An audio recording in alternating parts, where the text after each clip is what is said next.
I think a trustable company, first of all, always looks to the customer, tries to understand what it's like to be the customer. You really have to have customer insight to be able to be trustable, because different customers have different expectations and needs. You need to know what it's like to be that customer, and then you need to treat the customer the way you'd like to be treated if you were that customer. It's really using the principle of reciprocity in business. That's the number one issue for trustability. And you know what that means? It means that you're going beyond the rule of law. You know, you're not just trying not to cheat people or break the law. You're trying to be fair and all those kinds of things. That's the kind of trust that is oh so 20th century.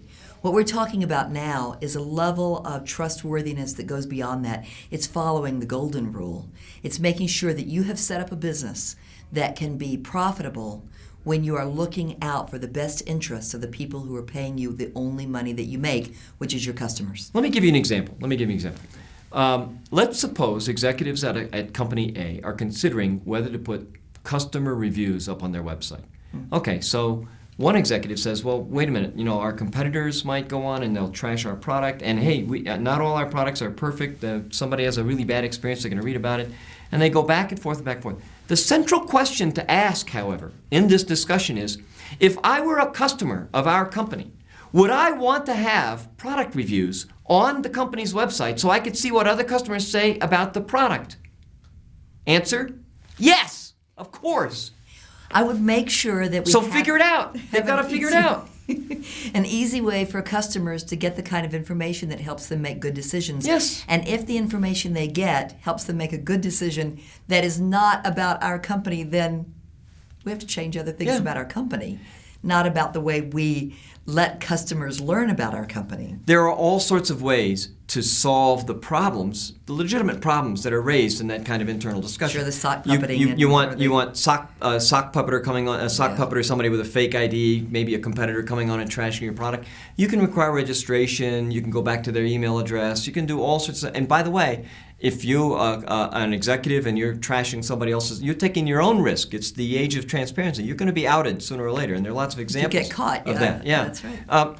So there are ways to deal with that. There are ways to deal with customers who have really, really bad experiences. In fact, Twitter is becoming the channel of first choice for complaints, because Twitter complaints are, they're public. You get revenge on the company that wronged you. The company wants to stifle the dissent, to stifle and fix the problem, so you get contacted quickly. And there are ways to deal with bad reviews. A bad review, by the way, statistics show that a bad review has a higher correlation with a product sale than a good review.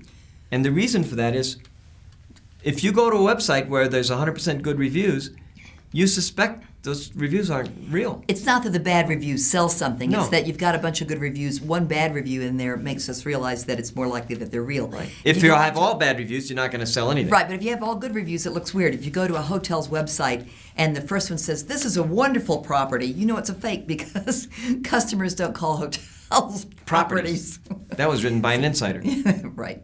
If we look at what makes a company really trustable, then it really boils down to this. Are we willing to balance our short-term goals with our long-term goals?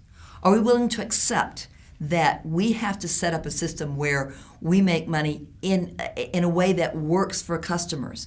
Are we willing to accept that we have to give up some of the control about what people say, because that's just going to happen anyway, and take control instead over the quality of the experience and the products and the timetables and meeting deadlines and keeping our word?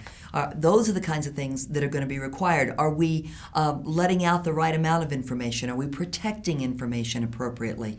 Are we making sure that we are trying to do what's right for customers, that we're trying to do that as well as we possibly can, and that we're doing that proactively before they even ask us to make things better?